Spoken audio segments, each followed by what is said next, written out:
How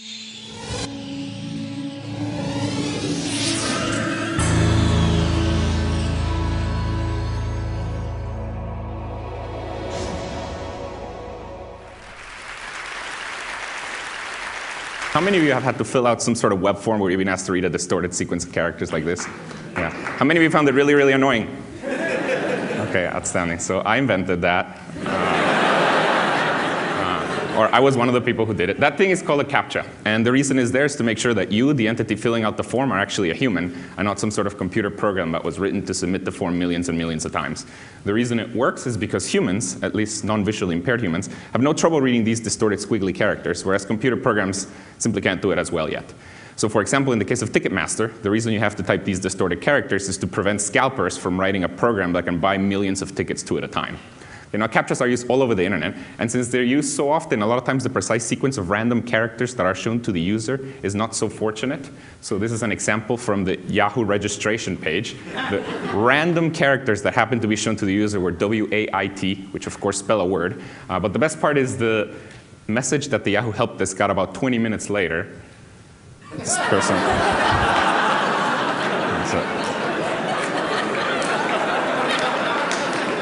Person thought they needed to wait. This, of course, is not as bad as this poor person who... Okay, now, CAPTCHA project is something that we did here at Carnegie Mellon over 10 years ago, and it's been used everywhere. Let me now tell you about a project that we did a few years later, which is sort of the next evolution of CAPTCHAs, which is a project that we call reCAPTCHA, which is something that we started here at Carnegie Mellon, then we turned it into a startup company, and then about a year and a half ago, Google actually acquired this company. So let me tell you what this project started. Okay, so this project started from the following realization. It turns out that approximately 200 million CAPTCHAs are typed every day by people around the world. Okay? When I first heard this, I was quite proud of myself. I thought, look at the impact that my research has had. But then I started feeling bad. See, here's the thing. Each time you type a CAPTCHA, essentially, you waste 10 seconds of your time. And if you multiply that by 200 million, you get that humanity as a whole is wasting about 500,000 hours every day typing these annoying CAPTCHAs. So then I started feeling bad. And then I started thinking, well, of course, we can't just get rid of CAPTCHAs because the security of the web sort of depends on them. But then I started thinking, is there any way in which we can use this effort for something that is good for humanity? So see, here's the thing. While you're typing a CAPTCHA, during those 10 seconds, your brain is doing something amazing. Your brain is doing something that computers cannot yet do. So can we get you to do useful work for those 10 seconds? Another way of putting it is there's some humongous problem that we cannot yet get computers to solve, but that somehow we can split into tiny 10-second chunks such that each time somebody solves a CAPTCHA, they solve a little bit of this problem.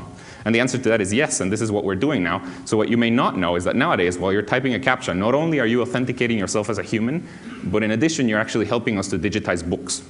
Okay, so let me explain how this works. So there's a lot of projects out there trying to digitize books. Google has one, the Internet Archive has one, Amazon now with the Kindle is trying to digitize books. Basically the way this works is you start with an old book, like a physical thing. You've seen those things, right? Like a book? Okay. So you start with a book and then you scan it. Now, scanning a book is like taking a digital photograph of every page of the book. It gives you an image for every page of the book. This is an image with text for every page of the book. The next step in the process is that the computer needs to be able to decipher all of the words in this image. That's done using a technology called OCR, for optical character recognition, which takes a picture of text and tries to figure out what the text is in there. Now, the problem is that OCR is not perfect, especially for older books where the ink has faded and the pages have turned yellow. OCR cannot recognize a lot of the words. For example, for things that were written more than 50 years ago, the computer cannot recognize about 30% of the words. So what we're doing now is we're taking all of the words that the computer cannot recognize, and we're getting people to read them for us while they're typing a CAPTCHA on the internet. Okay, so next time you type a CAPTCHA, these words that you're typing are actually words that are coming from books that are being digitized that the computer could not recognize. And now, the reason we have two words nowadays instead of one is because you see one of the words is a word that the system just got out of a book. It didn't know what it was, and it's going to present it to you. But since it doesn't know the answer for it, it cannot grade it for you. So what we do is we give you another word, one for which the system does know the answer. Okay, we don't tell you which one's which, and we say, please type both. And if you type the correct word for the one for which the system already knows the answer, it assumes you're human. And it also gets some confidence that you typed the other word correctly. And if we repeat this process to like 10 different people, and all of them agree on what the new word is, then we get one more word digitized accurately.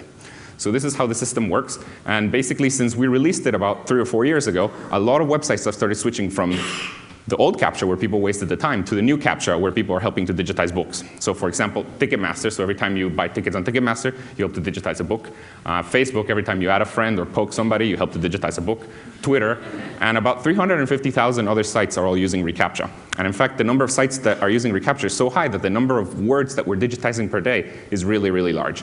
It's about 100 million a day, which is the equivalent of about 2.5 million books a year. And this is all being done one word at a time by just people typing CAPTCHAs on the internet.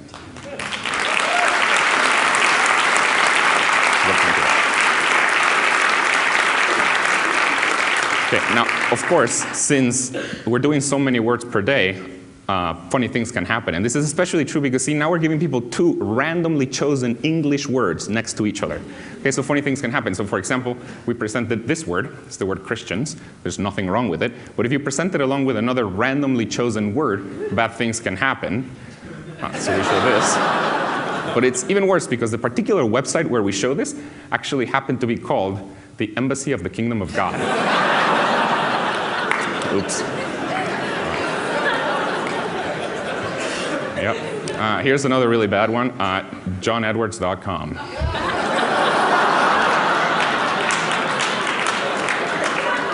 Okay, so we keep on insulting people left and right every day. Now, of course, we're not just insulting people. See, here's the thing. Since we're presenting two randomly chosen words, just interesting things can happen. So this has given rise to a really big internet meme that tens of thousands of people have participated in, which is called CAPTCHA art. I'm sure some of you have heard about it. Here's how it works. Okay? Imagine you're using the internet and you see a CAPTCHA that you think is somewhat peculiar, like this CAPTCHA. Then what you're supposed to do is you take a screenshot of it. Then, of course, you fill out the CAPTCHA because you help us digitize a book. But then, first you take a screenshot, and then you draw something that is related to it. That's how it works. There are tens of thousands of these. Some of them are very cute. Some of them are funnier.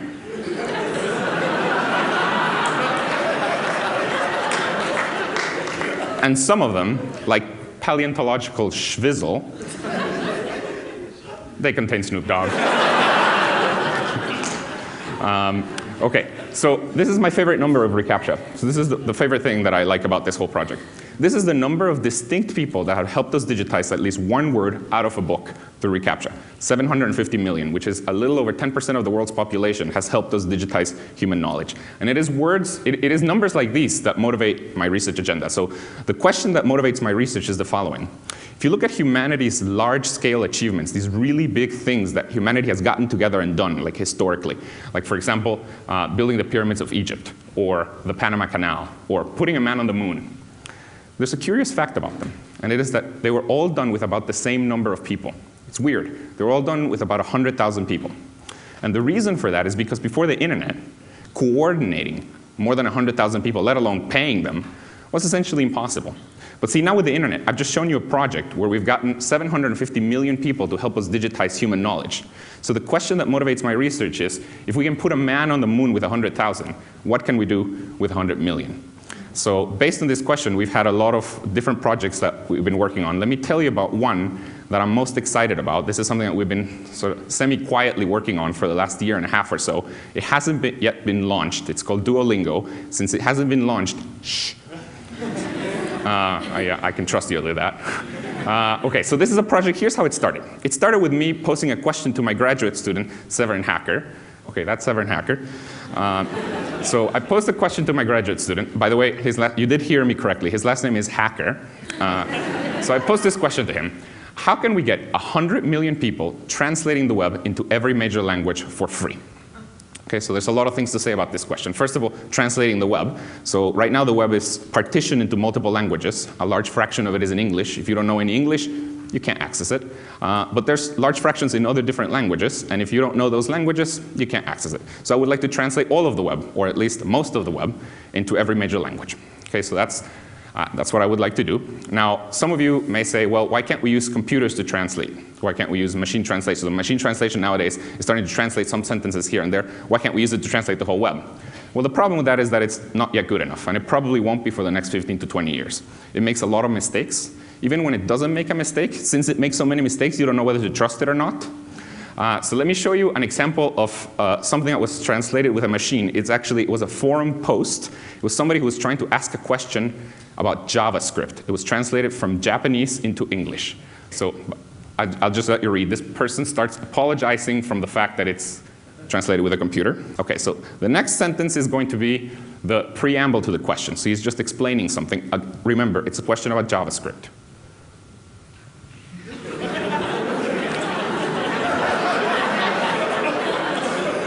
Okay.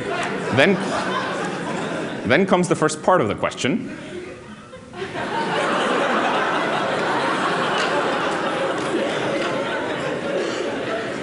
Then comes my favorite part of the question.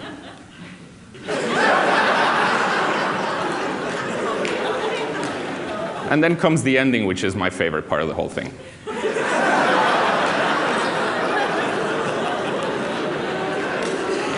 Okay, so computer translation, not yet good enough. Okay, so back to the question. So we need people to translate the whole web. Okay, so now the next question you may have is, well, why can't we just pay people to do this? We could pay professional language translators to translate the whole web. We could do that. Unfortunately, it would be extremely expensive. For example, translating a tiny, tiny fraction of the whole web, Wikipedia, into one other language, Spanish. Okay? You know, Wikipedia exists in Spanish, but it's very small compared to the size of English. It's about 20% of the size of English. If we wanted to translate the other 80% into Spanish, it would cost at least $50 million. And this is even at the most exploited outsourcing country out there. Okay? So it'd be very expensive. So what we want to do is we want to get 100 million people translate the web into every major language for free. Okay? Now, if this is what you want to do, you pretty quickly realize you're going to run into two pretty big hurdles, two big obstacles. Okay, the first one is a lack of bilinguals. Okay, so I don't even know if there exists 100 million people out there using the web who are bilingual enough to help us translate. Okay, that's a big problem. The other problem that you're going to run into is a lack of motivation. How are we going to motivate people to actually translate the web for free? Okay, this is normally, you have to pay people to do this, so how are we going to motivate them to do it for free? Now, when we were starting to think about this, we were blocked by these two things, but then we realized there's actually a way to solve both of these problems with the same solution. There's a way to kill two birds with one stone. And that is to transform language translation into something that millions of people want to do, and that also helps with the problem of lack of bilinguals, and that is language education. Okay, so it turns out that today there are over 1.2 billion people learning a foreign language. People really, really want to learn a foreign language. And it's not just because they're being forced to do so in school. For example, in the United States alone, there are over 5 million people who have paid over $500 for software to learn a new language. Okay, so people really, really want to learn a new language. So what we've been working on for the last year and a half is a new website. It's called Duolingo, where the basic idea is people learn a new language for free while simultaneously translating the web. And so basically, they're learning by doing. Okay, so the way this works is whenever you're just a beginner, we give you very, very simple sentences. There's, of course, a lot of very simple sentences on the web. We give you very, very simple sentences along with what each word means. Okay, and as you translate them and as you see how other people translate them, you start learning the language. And as you get more and more advanced, we give you more and more complex sentences to translate. But at all times, you're learning by doing. Okay, now the crazy thing about this method is that it actually really works. Okay, first of all, people are really, really learning a language. We're mostly done building it, and now we're testing it. People really can learn a language with it, and they learn it about as well as the leading language learning software. So people really do learn a language. And not only do they learn it as well, but actually, it's way more interesting. Because you see, with Duolingo, people are actually learning with real content. As opposed to learning with made-up sentences, people are learning with real content, which is inherently interesting. Okay, the other thing, so people really do learn a language, but perhaps more surprisingly, the translations that we get from people using the site, even though they're just beginners, the translations that we get are as accurate as those of professional language translators, which is very surprising. So let me show you one example. This is a sentence that was translated from German into English. The top is the German. The middle is an English translation that was done by somebody who was a professional language translator who we paid 20 cents a word for this translation. And the bottom is the translation by users of Duolingo, none of whom knew any German before they started using the site. If you can see, it's pretty much perfect. Now, of course, we play a trick here to make the translations as good as professional language translators. We combine the translations of multiple beginners to get the quality of a single professional translator. Okay, now, even though we're combining the translations, the site actually can translate pretty fast. So let me show you, this is our estimates of how fast we could translate Wikipedia from English into Spanish. Remember, this is $50 million worth of value. Okay, so if we wanted to translate Wikipedia into Spanish, we could do it in 5 weeks with 100,000 active users, and we could do it in about 80 hours with 1 million active users. Since all of the projects that my group has worked on so far have gotten millions of users, we're hopeful that we'll be able to translate extremely fast with this project. Now, the thing that I'm most excited about with Duolingo is that I think this provides a fair business model for language education. So here's the thing. The current business model for language education is the student pays. And in particular, the student pays Rosetta Stone $500. That's the current business model. The problem with this business model is that 95% of the world's population doesn't have $500. So it's extremely unfair towards the poor. Okay, this is totally biased towards the rich. Now, see, in Duolingo, because while you learn, you're actually creating value. You are translating stuff, which, for example, we could charge somebody for translations. So this is how we could monetize this. Since people are creating value while they're learning, they don't have to pay with their money, they pay with their time. But the magical thing here is that they're paying with their time, but that is time that would have had to been spent anyways learning the language. Okay, so the nice thing about Duolingo is I think it provides a fair business model, one that doesn't discriminate against poor people. So here's the site. Thank you.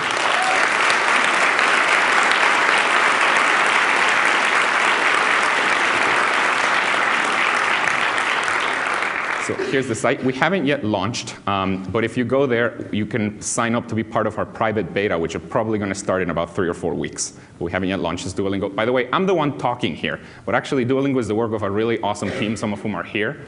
So thank you.